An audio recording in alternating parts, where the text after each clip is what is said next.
Perfect. Alors, bonsoir à toutes et à tous. Bienvenue dans cette nouvelle conférence organisée par Bibouda. Et ce soir, j'ai le grand plaisir de recevoir Terence Eriksson. Alors, bonsoir Terence. Bonsoir, merci beaucoup. Alors, Terence, tu es neuroscientifique, un neurobiologiste synthétique. Exactement. Et tu travailles donc dans un grand institut à Paris, l'Institut Curie. Et tu es également vulgarisateur. Et pour cela, tu as créé une chaîne YouTube et tu es animateur de communauté. Alors, tu aimes beaucoup partager en fait les connaissances que tu as. Et en l'occurrence, tu m'as parlé justement que tu étais un grand amoureux des conférences TED et tu y as participé également en tant qu'intervenant. Alors, si j'ai une bonne mémoire, à l'une à l'Agro-Paris-Tech et une Oui, deuxième au Château de Chambord. oui, Et tu es également présent en tant qu'organisateur donc de conférences, de conférences TED. Donc. Alors, tu as également, donc tu te dédies également à tous les projets qui ont du sens pour toi, les projets for good, philanthrope, altruistes, et en l'occurrence pour penser demain. Et tu es impliqué également dans de nombreuses initiatives comme Mieux voter, le Café des sciences et ouais, Tomorrow for Good. Donc on voit que tu aimes énormément partager tes connaissances. ouais. Alors justement ce soir, tu nous proposes les 9 causes du vieillissement. Alors Terence, tu es jeune, hein, donc on pourrait a priori se dire que tu n'es pas tout à fait concerné par le vieillissement. Alors est-ce que tu peux déjà peut-être commencer par nous dire qu'est-ce qui t'a amené à t'intéresser à ce sujet? Oui, alors c'est vrai que c'est une excellente question. Pourquoi un jeune aussi jeune que moi s'intéresse aux questions du vieillissement? En fait, je pense que c'est vraiment quelque chose de très global. C'est vrai qu'on peut penser que tout ce qui a trait au vieillissement, ce sont des choses qui arrivent très longtemps et enfin, dans le sens, voilà, à partir de la retraite notamment, ou en tout cas à partir de la ménopause. Alors qu'en fait, pas du tout, hein. Les dernières recherches à ce propos-là, très bien, c'est la fin dès qu'on acquiert en fait la maturité sexuelle, c'est-à-dire environ 18-22 ans en moyenne, et que les mécanismes qui constituent le vieillissement en fait commencent direct à ce moment-là. Donc en fait, notre approche maintenant en biologie, en tout cas sur la recherche du vieillissement, c'est de se dire, eh ben, peut-être qu'on va plus aller voir seulement les conséquences du vieillissement, donc attendre d'avoir des maladies pour les traiter, mais peut-être qu'on peut essayer d'imaginer un nouveau paradigme en science qui est d'aller voir les causes, donc aller traiter les choses avant qu'elles apparaissent en fait, un peu comme un vaccin, et vraiment aller voir les causes. Donc en allant regarder la génétique, le fonctionnement des cellules, le fonctionnement des protéines, et vraiment contrôler ces choses-là en amont pour essayer d'éviter après d'avoir à passer forcément par le stade maladie quand on parle de vieillissement. Voilà. Alors justement, donc du coup, oui, finalement, quand on parle de vieillissement, on a vraiment, c'est vrai, cette idée en fait d'un certain âge, mais on se trompe un petit peu. Et justement, donc tu vas nous proposer ce soir donc de partir sur les 9 causes du vieillissement, donc qui ont été trouvées donc récemment finalement, hein, et qui ont été exposées par un journal scientifique, bien sûr. Alors, on va peut-être prendre le fil conducteur, tout simplement, les 9 causes. Alors, la première cause, c'est la dégradation, détérioration de notre ADN. Alors, est-ce que tu peux déjà nous rappeler peut-être ce que c'est que l'ADN? Ouais, bien sûr. Alors ça peut peut-être paraître bizarre, mais j'ai commencé par répondre à la question en n'y répondant pas. Simplement que je pense un petit peu intéressant de rajouter à mon propos deux, trois phrases par rapport à avant.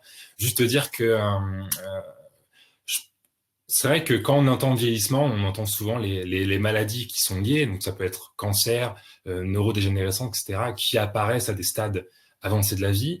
Mais en fait, je pense vraiment, moi, ce que j'appelle être une approche altruiste et philanthrope du vieillissement, c'est d'aller voir bien en amont et que quand je vois des personnes qui, dès 40, voire 30 ans, hein, commence à se dire, voilà, je suis trop vieux pour apprendre telle chose, je suis trop vieux pour apprendre un nouvel instrument, je suis trop vieux pour aller en voyage à l'autre bout du monde, voilà, je suis trop vieux pour avoir une nouvelle carrière, commencer un nouveau métier. Et bon, voilà, c'est cette perte de capacité qu'on peut assez vite ressentir, en fait, que ce soit des capacités tout d'abord physiques et puis après mentales. Pour moi, c'est ça vraiment l'approche altruiste de faire de la recherche sur le vieillissement, c'est de casser ces codes-là et de permettre à des gens qui arrivent dans leur carrière 30, 40, 50 ans à ce qui peut être l'apogée de leur carrière, et ben, c'est leur dire que cette apogée-là, elle ne va pas être détruite par des pertes de capacité, mais qui vont pouvoir continuer à avoir des grands projets, que ce soit du coup niveau carrière, niveau projet, niveau famille, etc. Donc c'est vraiment cette approche-là, moi, que je veux défendre en disant la recherche sur le vieillissement, pour moi en tout cas, et quand je regarde mes proches, je trouve qu'elle a du sens pour toutes ces choses-là. Donc en effet, il y a un article qui est celui de Lopin-Hotez qui est sorti en 2013 dans la revue Nature, donc qui est une revue extrêmement célèbre et conséquente en sciences. Donc cette équipe-là a en fait réussi à catégoriser. Donc en fait, c'est ce qu'on appelle une sorte de revue scientifique. Ils ont réussi à prendre un maximum de données, de consensus scientifique dans plein de domaines pour catégoriser le vieillissement en 9 causes. Et donc la première, en effet, c'est celle qui est un peu la base de toutes les autres. Et vous verrez à quel point cette base-là, qui est la première, va revenir dans toutes les autres. C'est celle qui a trait directement à l'ADN. Et donc c'est vrai que pour moi, et comme tu l'as très bien dit, Emmanuel, j'adore vulgariser et démocratiser. Avant de comprendre cette cause-là, il est extrêmement important de juste comprendre en fait ce qu'est l'ADN, ce qu'est la cellule, ce qu'est presque en fait le vivant, pour être sûr d'avoir les bons outils pour comprendre et aborder tout ça. Et avoir de véritables outils pour agir sur le vieillissement. Donc du coup, je reviens sur ta question maintenant, qui est qu'est-ce qu'en fait l'ADN? Donc l'ADN, c'est une énorme molécule qui fait 3 milliards de briques assemblées les unes avec les autres. Ces 3 milliards de briques, on les vulgarise, on utilise souvent la métaphore de 4 lettres que sont A, T, C et G. Donc A, T, C et G, qu'on peut voir dans cette... c'est le fameux tourbillon, hein, le bigoudi de l'ADN. En fait, ce sont des molécules très précises, adénine, cytosine, guanine et thymine. Et c'est un peu comme les lettres de notre alphabet. C'est-à-dire qu'avec ces lettres-là, on peut coder, exactement comme une sorte de recette de cuisine, les recettes pour créer plein d'autres composants du vivant, les protéines, les lipides, et tous ces petits moteurs moléculaires qui nous aident en fait à créer notre corps et notre vivant. Donc, cet ADN, c'est la base de l'information génétique. Ça, c'est pour la base. Et c'est vrai que au fil du temps, cette information-là, un peu comme on aurait une recette de cuisine sur laquelle on peut, je sais pas, perdre une page ou avoir une tache de café qui vient effacer un peu l'information, on n'arrive plus trop à lire ce qui se passe derrière. Eh bien, en fait, notre ADN, au fil du temps, il peut aussi, lui aussi, se détériorer. Donc, ça peut être soit des facteurs externes, donc on les connaît très bien, hein, c'est tout ce qui est tabac, ça peut être l'alcool, la pollution, les UV, donc le soleil, mais aussi des facteurs internes, qui est tout simplement les déchets de notre organisme, produits au fur et à mesure, vont venir petit à petit dégrader cet ADN. Et le vieillissement s'enclenche vraiment lorsque, donc je vous ai dit, l'ADN c'est un code pour créer plein de moteurs moléculaires, et parmi ces moteurs moléculaires, il y a les moteurs moléculaires qui réparent directement l'ADN. Donc vous comprenez bien que en fait c'est un peu un problème de l'œuf ou la poule. Il arrive un moment où, eh bien, si l'ADN qui code pour construire des machines qui réparent cette même ADN est dégradé, eh ben on rentre dans un cercle vicieux qui fait que notre organisme n'arrive plus du tout à, de par lui-même, réparer notre ADN. Donc, c'est vraiment pour la base. Et puis la question qu'on peut se poser, c'est tout simplement comment essayer de changer ces choses-là. Donc là, pour le coup, c'est vraiment ce facteur-là qui est du coup le premier marqueur, qui est la détérioration de notre ADN et qui va agir sur tous les autres.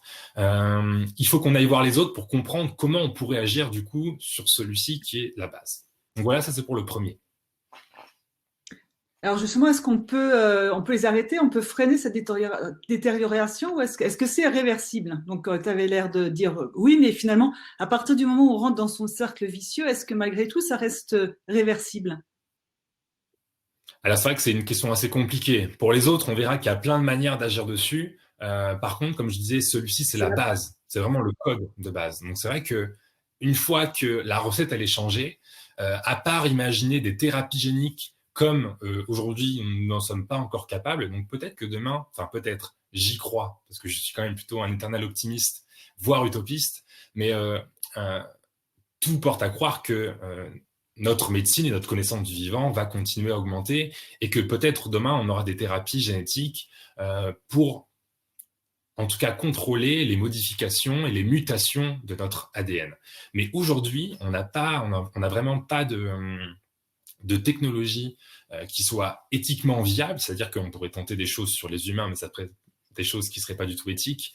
Et on est vraiment encore au pied du mur. Alors, pied du mur, on peut peut-être à l'aube d'une révolution, hein, tout simplement. Hein, on s'attend à ce que la révolution technologique du 21e siècle apparaisse très vite et permettra seulement de dépasser tout cela. Mais encore pour cette première cause, et là, vraiment, je tiens à modérer mon propos, on est vraiment au balbutiement. Hein. Je ne sais pas si vous avez cette image de l'iceberg où on voit que la partie émergée et la partie immergée est immense. Et ben pour l'ADN, c'est pareil. Et on comprend vraiment trop peu de choses pour imaginer aujourd'hui agir encore dessus. Voilà. Alors, il y a une deuxième cause du vieillissement, c'est le dérèglement de l'épigénétique. Et donc là, on a peut-être un petit peu plus de chances de pouvoir agir également Oui, dessus. oui, l'épigénétique, c'est plus intéressant. Alors, c'est un mot qui est un peu plus récent et qui, du coup, est un peu moins compris. Alors, l'épigénétique, c'est tout simplement comment votre génétique s'exprime. Donc là, pareil, je pense que juste trois petits mots pour expliquer ce que c'est avant d'expliquer comment elle se dérégule dans un processus de vieillissement. L'épigénétique, en fait, imaginez, reprenez cette même recette de cuisine.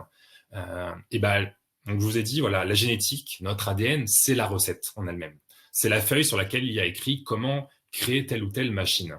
Eh bien, l'épigénétique, c'est du coup pas la recette, mais c'est en quelque sorte l'outil du cuisinier qui va vous permettre de créer la recette.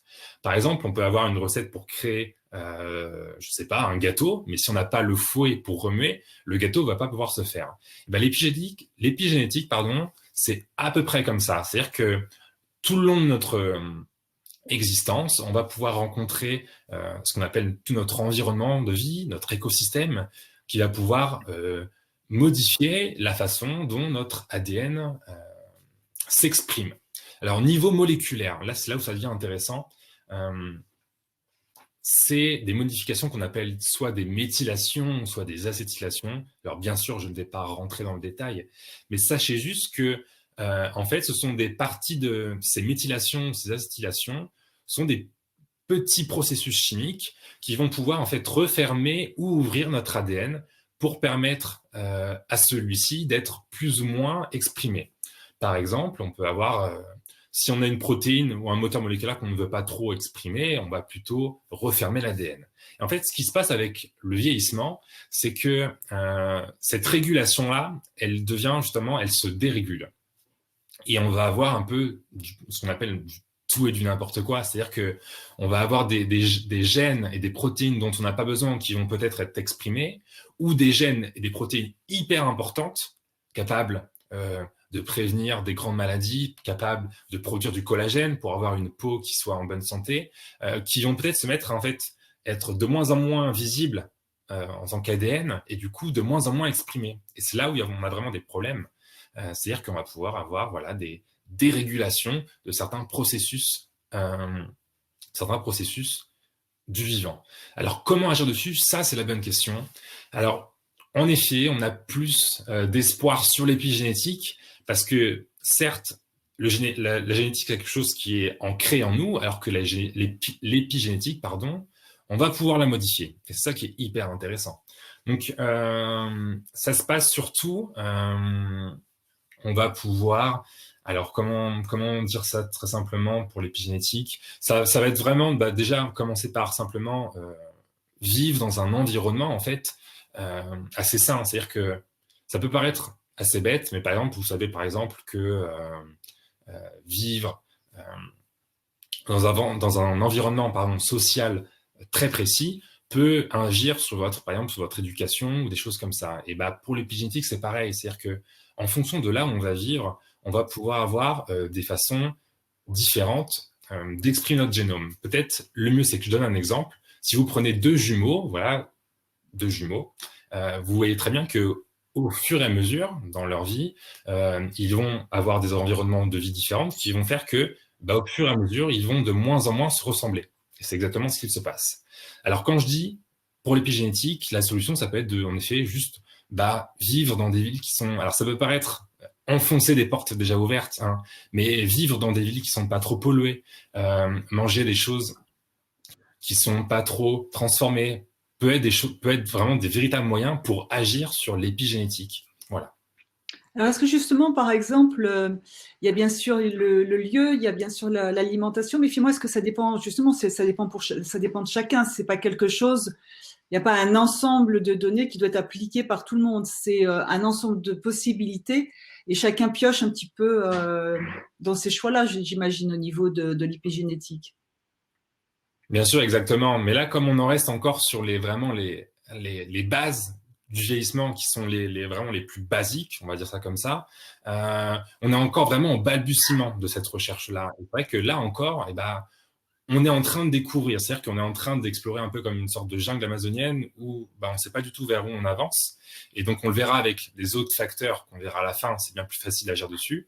Mais pour la génétique et encore aussi pour l'épigénétique, même si on a vraiment beaucoup d'espoir, il faudra attendre qu'il y ait d'autres technologies qui nous aident. Alors, je pense notamment à tout ce qui est l'intelligence artificielle, tout ce qui est le big data, et avoir voilà, des ordinateurs, des algorithmes qui nous permettent, nous, de faire fonctionner des bases de données. Et c'est vraiment aujourd'hui la grande limitation. Hein. C'est une limitation technologique. Mais c'est pour ça qu'aujourd'hui, j'ai vraiment pas envie de dire, voilà, je vais vous donner telle ou telle façon de voir le monde différemment sur ces processus-là, parce que du coup, on est vraiment au tout début, et ça serait m'aventurer sur des terrains que je ne connais pas. Enfin, en tout cas, que la science ne connaît pas. Et vous allez voir, il y aura vraiment plein d'autres choses à faire sur les autres Alors, la causes. troisième cause, c'est le raccourcissement des télomères, donc ce qui est les protections de l'ADN, et qui a été d'ailleurs récompensé par un prix Nobel, hein, celle qui a... Exactement. Elizabeth Blackburn, ouais. Elizabeth Blackburn, du coup, qui est à l'Institut Curie, en fait, dans le même institut que moi. Donc, déjà, bah, pour expliquer, donc, là, on est toujours sur les causes vraiment qui touchent à l'ADN et à la génétique. Donc, les télomères, comment je pourrais vous expliquer ça? Les télomères, voilà, c'est un peu comme un... Imaginez que l'ADN, c'est le crayon. Le télomère, en fait, ça va être le capuchon qui va venir pouvoir protéger l'ADN. Et donc, on voit très bien que plus la cellule, plus notre organisme vieillit, plus cette petite protection, ce petit capuchon en fait de l'ADN va venir se raccourcir au fur et à mesure. Et ça, c'est typiquement, donc ça c'est le télomère, et cette perte de la télomère va faire que la cellule va petit à petit vieillir en laissant son ADN exposé à d'autres mutations. Et ce phénomène-là a une raison biologique. C'est pour éviter qu'on ait des cellules qui soient trop vieillissantes et qui deviennent potentiellement cancérigènes. Donc en fait, le fait de raccourcir nos protections a du sens quand on est jeune, un peu comme moi, encore un petit peu. Mais c'est-à-dire qu'au bout d'un certain moment,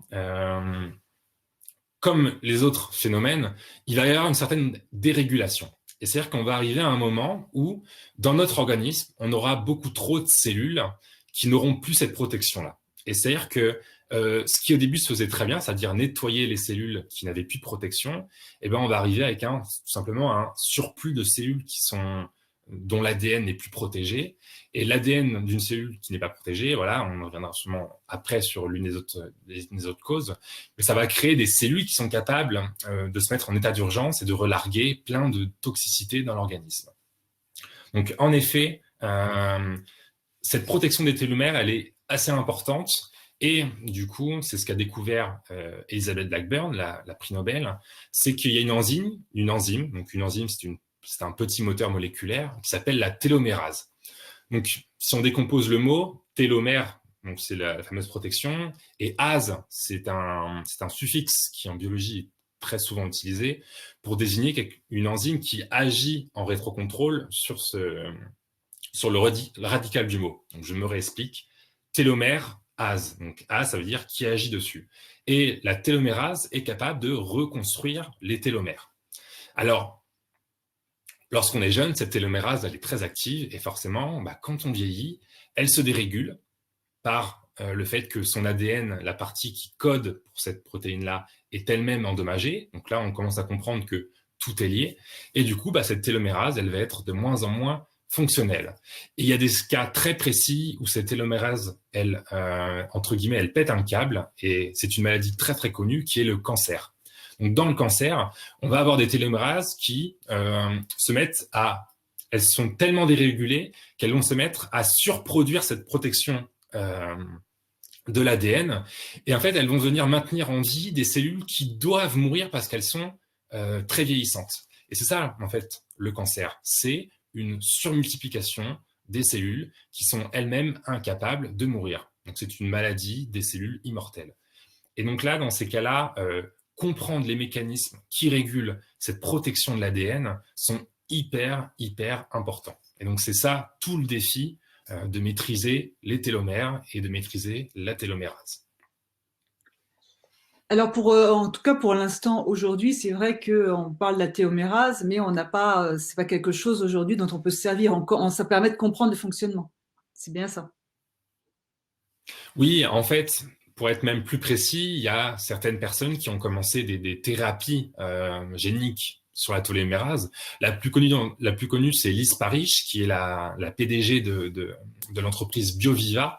Le problème, c'est qu'aujourd'hui, on pense, comme on n'arrive pas à maîtriser ça, ces thérapies sur les télomères pourraient, et notamment ça a été montré sur les souris, pourrait augmenter du coup le risque d'avoir des cancers parce que du coup on touche à quelque chose qui est extrêmement régulé dans l'organisme et forcément comme on ne connaît pas encore tout, rappelez-vous cette image de l'iceberg où on ne connaît que la petite partie émergée, il y a vraiment un risque en fait, c'est-à-dire qu'on joue un peu encore avec le feu en essayant de jouer avec les télomères.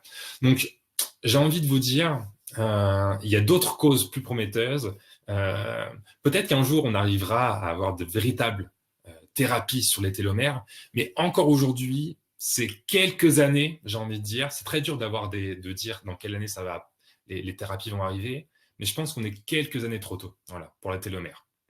Et très prometteuse, bien sûr. Alors, on va attendre un petit peu et on va passer donc à la quatrième cause, qui est le dysfonctionnement de nos protéines. Alors, comment sait-on que nos protéines dysfonctionnent, Terence? Alors, du coup, là, si on reprend un peu les métaphores du début, on a vu la recette de cuisine, on a vu que certains outils de cuisine pouvaient nous permettre de créer des recettes, et à la fin, on a une recette. Et cette recette, c'est la fameuse protéine dont on parle.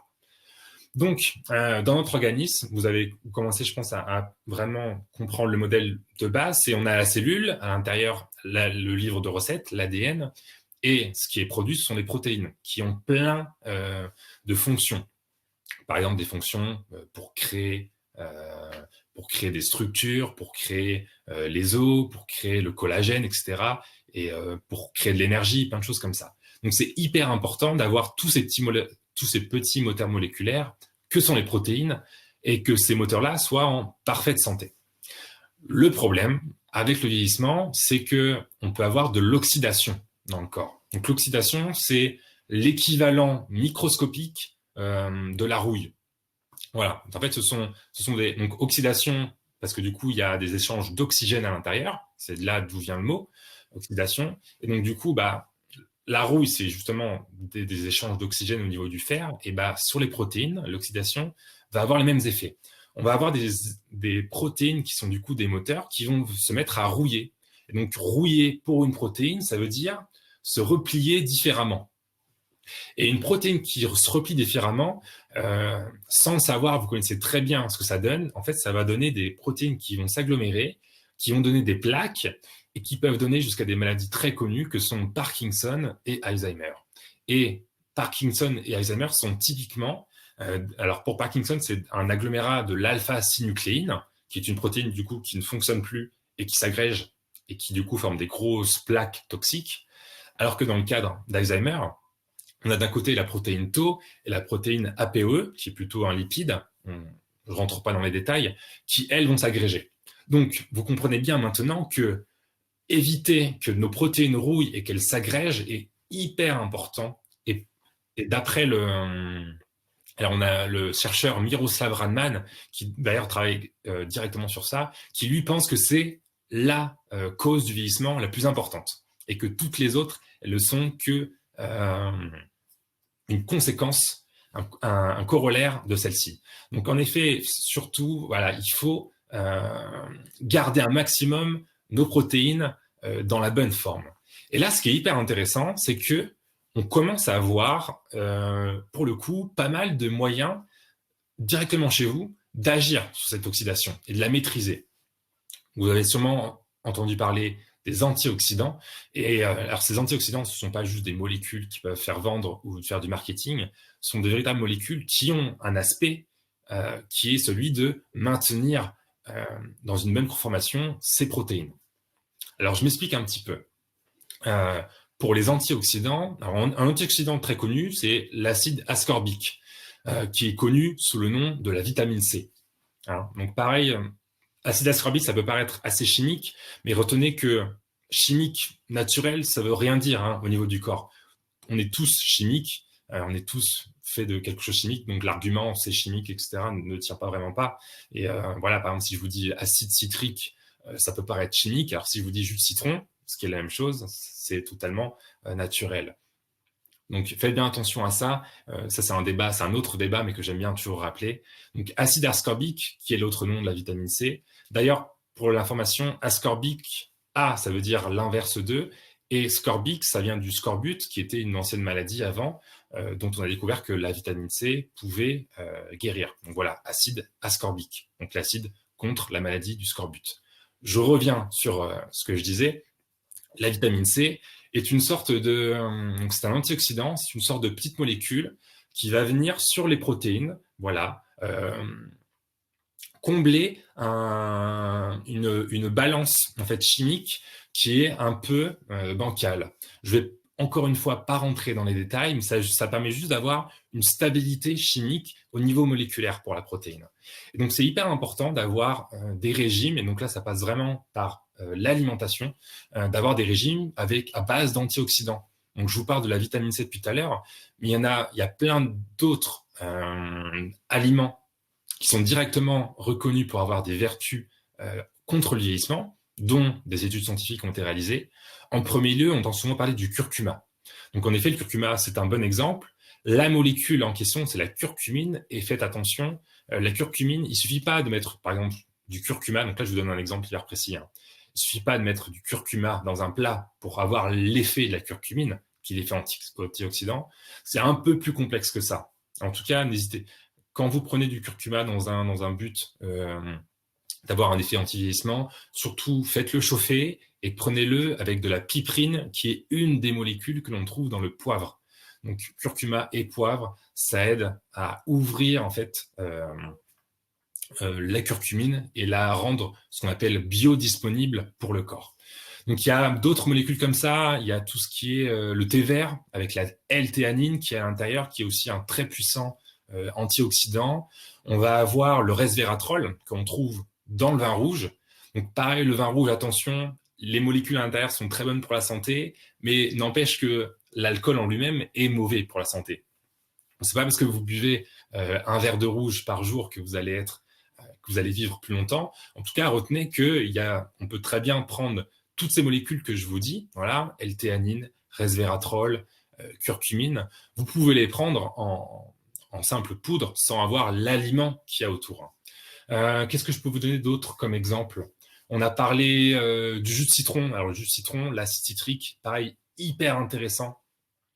Il y a plutôt un faux mythe autour du jus de citron qui est de dire que le jus de citron acidifie le corps, alors qu'en fait c'est tout le contraire. Une fois que le jus de citron passe la barrière hématique, donc une fois qu'il est dans le sang, son équilibre acido-basique va totalement changer et le citron va devenir très basifiant. Et en fait, il va casser toute l'acidité du corps. Et là, pareil, il y a des effets antioxydants très, très puissants. Bon, voilà, ça fait déjà quelques exemples. On peut peut-être continuer. Alors, oui, par contre, tu disais tout à l'heure que, par exemple, pour la curcumine, il valait mieux la chauffer. Oui, Quand on les prend en oui. poudre, elles sont pas chaudes. Enfin, elles sont pas chaudes. Oui, en fait, ce que je veux dire, c'est la prendre dans un plat Un plat chaud. chaud, par exemple. Il faut au moins la chauffer une fois pour libérer en fait le principe actif qui peut être contenu dans les petits grains, dans la petite poudre, mais telle qu'elle, elle ne va pas être accessible par le corps. Il faut aider le corps, il faut préparer la molécule pour qu'elle soit disponible pour le corps. Voilà. Alors, la 5e cause, c'est le dysfonctionnement de nos mitochondries, donc ces fameuses Et oui, centrales la énergétiques de 5e. nos cellules. Oui, alors les mitochondries. C'est vrai que c'est sûrement parmi toutes les causes du vieillissement, l'une des moins connues, en tout cas, dont le mot mitochondrie n'est pas forcément connu du grand public. La mitochondrie, c'est tout simple, c'est véritablement la centrale énergétique de votre cellule. Donc, c'est tout simplement celle qui va venir créer, avec le sucre, avec le glucose, avec les lipides que vous absorbez, qui va venir créer des petites briques que l'on appelle l'ATP, qui va être nécessaire à toutes vos protéines. Et donc là, vous comprenez le lien avec la cause précédente, pour faire fonctionner toutes les protéines de votre corps. Et comme toute centrale énergétique, exactement comme le fait une centrale au charbon ou une centrale nucléaire, la centrale qui est notre mitochondrie va avoir des déchets. Et des déchets qui sont... Alors, ce ne sont pas des déchets radionucléaires, ce ne sont pas du carbone, du CO2 comme nos centrales à nous, mais ce sont des radicaux libres. Des radicaux libres, en fait, ce sont des déchets à base. Alors, radicaux libres, c'est vrai que c'est un mot un peu... comment expliquer ça très simplement? Ce sont des déchets dans lesquels on va avoir des espèces, des conformations de l'oxygène qui sont très, très actives et très, très, on va dire, méchantes avec leur environnement. C'est-à-dire que quand on a la présence d'un radicaux libre, ce radicaux libre va venir justement déformer un peu tout son environnement, un peu comme on aurait une sorte de radioactivité miniature dans le corps. Et donc ces radicaux libres, vous le comprenez bien, vont venir agir sur du coup l'ADN environnant, vont venir agir sur les protéines environnantes. Et donc là, vous comprenez bien, encore une fois, je vais le redire plein de fois, que tout est lié et que les dégradations liées à ces centrales énergétiques, plus elles s'accumulent avec le vieillissement, plus elles vont avoir de répercussions pour venir déréguler plein d'autres choses dans notre cellule. Alors, comment agir dessus? Là, c'est le prix Nobel 2017, voire 2018, il faudrait que je regarde, 2017 je crois, qui en a parlé, de médecine, qui était le prix Nobel sur l'autophagie. Donc l'autophagie, c'est entre guillemets l'autocannibalisme de vos cellules. L'intérêt de l'autophagie, donc auto c'est soi-même et phagie manger, l'intérêt de l'autophagie c'est de s'autodigérer pour les cellules pour nettoyer ce qui ne fonctionne plus, ce qui paraît assez logique. Et ce qui est malheureusement regrettable, c'est qu'avec le vieillissement, ces mécanismes d'autophagie vont venir se déréguler et fonctionner de moins en moins bien. C'est-à-dire que par exemple, ils vont laisser des déchets en place ou ils vont venir dégrader des choses qui n'ont pas besoin d'être dégradées. Alors, pour extrapoler, là, c'est plus trop le vieillissement, mais sachez que l'autophagie a aussi un impact directement dans tout ce qui est diabète et obésité, vu que un régime trop gras, ou en tout cas trop riche en calories, va venir aussi déréguler cette autophagie. Et donc, du coup, en fait, mal manger va directement impliquer mal vieillir. Voilà. Donc, c'est une petite cause. Je pense qu'on a fait le tour. Alors, Voilà. est-ce qu'on peut justement agir là-dessus? L'autophagie, est-ce qu'on peut faire quelque chose pour? Est-ce qu'il y a des moyens? Oui, alors j'aimerais bien te répondre maintenant, mais je pense que l'autophagie est encore plus liée aux facteurs suivants et je pense que c'est mieux d'y répondre dans un seul Alors, et on même temps. enchaîne avec la 6e cause, la dérégulation de nos apports en nutriments. Exactement, exactement. Donc vous allez voir pourquoi tout est lié. Avec l'âge, et donc là c'est vraiment une cause, donc la dérégulation des senseurs des nutriments, donc la dérégulation des choses qui sont capables de sentir le niveau de protéines, le niveau de lipides le niveau de nutriments dans votre corps, c'est hyper important parce que du coup, c'est hyper concret, c'est hyper pragmatique et c'est directement impacté ou impactant sur votre alimentation en fait. Alors, je m'explique. Dans notre corps, on a plein de voies. Par exemple, il y a la voie AMPK ou la voie mTOR qui sont capables de sentir le taux de nutriments qu'on a dans notre corps. Par exemple, la voie mTOR va sentir si on a trop de nutriments dans notre corps ou la voie AMPK si on n'a pas assez. Et le problème avec le vieillissement, c'est que par la dégradation de l'ADN, par la dégradation des protéines dont on a déjà parlé, ces mécanismes-là vont devenir de moins en moins performants. Et du coup, l'effet qui en découle, c'est qu'on va avoir, par exemple, si vous prenez une glace et que vous avez un pic de glucose ou de glycémie juste après cette glace-là, votre corps va être moins capable de le sentir et va être moins capable de le gérer et de faire en sorte d'adapter le corps à cette situation-là. Ce qui se passe, c'est que votre corps a plein, dans ces cas-là, à des mécanismes, malheureusement, qui vont faire qu'il va se mettre à stocker le surplus directement, en fait, dans vos artères.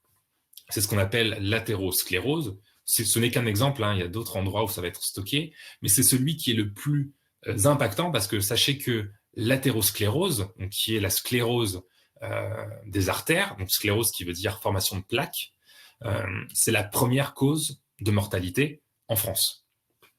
Donc c'est hyper important de comprendre ce qui se passe. Et donc ces formations-là, ces dégradations de nos artères, qui sont la première cause de mortalité en France, et qui est directement liée au vieillissement, est directement liée à cette mal-adaptation de notre corps par rapport à ce qu'on mange. Et c'est pour ça que trop manger peut avoir de mauvais effets et nous fait vieillir plus vite, alors qu'à contrario, et du coup on revient à l'autophagie dont on a parlé juste avant, ce qu'on appelle la restriction calorique a de véritables effets pro-longévité, hein, en faveur de pro-longévité, c'est-à-dire qu'on va avoir, en se forçant à réduire nos apports caloriques, alors attention, réduire des apports caloriques ne veut pas dire réduire des apports vitaminiques. Si vous mangez moins, surtout faites attention et vraiment faites hyper attention à manger autant de vitamines, de nutriments importants.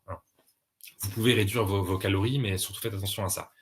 Parenthèse fermée, si vous réduisez votre apport calorique, vous allez déclencher l'autophagie de vos cellules. Et l'autophagie de vos cellules, je vous le rappelle, c'est l'autocannibalisme, c'est-à-dire l'auto-nettoyage de vos cellules. Et donc du coup, se mettre à ne pas trop manger, mais manger juste à sa guise, peut permettre tout simplement, et ça a véritablement des effets bénéfiques sur le vieillissement. Alors, il faut faire hyper attention à ces choses-là, hein, parce que du coup, je le redis encore, gros disclaimer, restriction calorique, donc la quantité d'énergie, ne veut pas dire restriction vitaminique, c'est-à-dire le bienfait des vitamines. Et notamment, on a ces problèmes-là, c'est-à-dire que certaines personnes âgées peuvent se mettre à ne plus se nourrir du tout, donc on pourrait se dire elles vont vivre hyper longtemps, plus que les autres.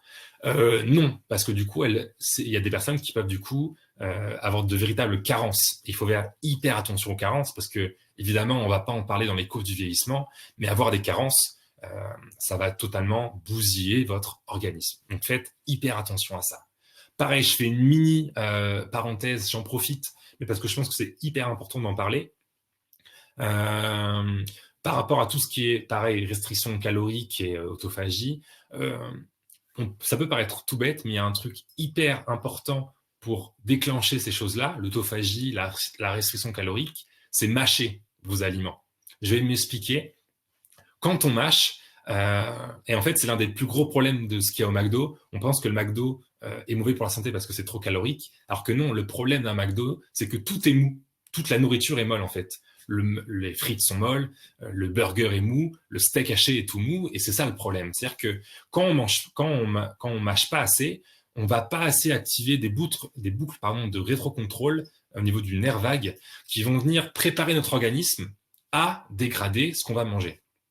Donc surtout si vous voulez avoir quelque chose d'hyper pertinent pour espérer en tout cas vivre en meilleure santé et plus longtemps en meilleure santé, mâchez, faites de la restriction calorique, pas de la restriction vitaminique, attention aux carences, et c'est vraiment ce qu'il faut retenir de ce point-là. Voilà. j'espère n'avoir rien oublié. Alors, la septième cause, c'est la diminution des cellules souches. Oui, alors cellules souches, je pense que c'est un mot qui commence à être assez connu, mais dont on ne connaît pas encore tous les tenants et les aboutissants. Donc, pour rappel, cellules souches, ce sont les cellules capables de donner toutes les autres, donc neurones, globules rouges, cellules de peau. Et ces cellules souches, donc elles sont très présentes forcément à l'état, en tout cas embryonnaire, à la naissance, jusqu'à la puberté. Et puis, arrivées adultes, elles vont se mettre à être de moins en moins disponibles, parce qu'elles, du coup, elles vont venir remplacer d'autres cellules qui sont déjà en train de mourir dans l'organisme. Donc, ces cellules souches, quand on est adulte, on les trouve où principalement? On les trouve, excusez-moi, dans la moelle épinière. Donc, c'est celles qui vont venir produire ce qu'on appelle l'hématopoïétèse, qui vont venir produire toutes les cellules de notre sang et les cellules immunitaires. Et puis, on les trouve au niveau des follicules pileux. Donc, ce sont les cellules qui vont venir créer les poils et les cheveux. Ce qui fait que, pareil, petite anecdote, quand vous faites une chimiothérapie, en tout cas que vous avez un cancer et que vous faites une chimiothérapie, les cancers vont tuer toutes les cellules capables de se renouveler. Et les cellules capables de se renouveler, ce sont en premier lieu celles, du coup, qui font les cheveux et les poils, et c'est pour ça qu'on perd les cheveux en chimiothérapie. Parenthèse fermée, donc ces cellules souches, vous comprenez bien que chez l'adulte, elles se retrouvent à juste 2 endroits, au niveau des cheveux et au niveau de la moelle épinière. Autant dire qu'il n'y a plus trop d'endroits où il y a des cellules souches. Et c'est un peu ça le problème, c'est-à-dire qu'avec le vieillissement, on va avoir de moins en moins de réserves de cellules souches. Alors, sachez que je me suis pas présenté plus en détail au début de l'interview, mais moi, je travaille du coup en neurosciences à l'Institut Curie, et je travaille directement, alors est-ce que j'en ai à côté de moi? Oui, j'en ai là. Je travaille directement sur ces petits modèles-là qui sont des organes sur puce. Organes sur puce, là plus précisément, c'est un cerveau sur puce sur lequel il y a 80 000 neurones, qui sont des véritables neurones humains issus de cellules souches humaines.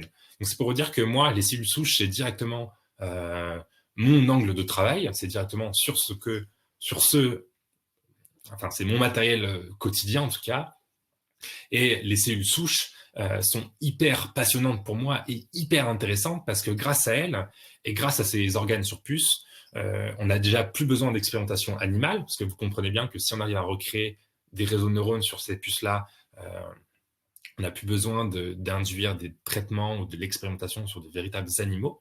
Et du coup, je peux directement travailler avec des cellules souches de véritables patients qui ont de véritables maladies et qui sont dans de véritables hôpitaux. Par exemple, celui de l'Institut Curie. Donc, la recherche sur les cellules souches, pour moi, elle est passionnante, mais surtout, elle est hyper intéressante.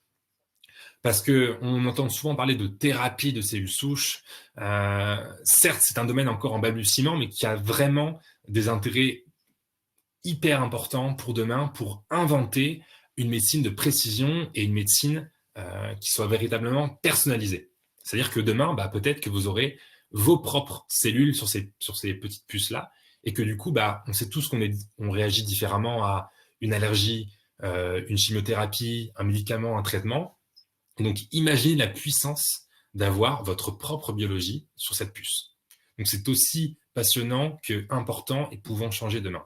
Donc, tout ça pour dire que ces cellules souches-là, elles ont plein d'applications que moi, j'essaye de directement développer en laboratoire. Mais aujourd'hui, l'un des problèmes du vieillissement, c'est que notre organisme n'est plus capable de les produire, de les maintenir en vie, et leurs réserves diminuent, tout simplement.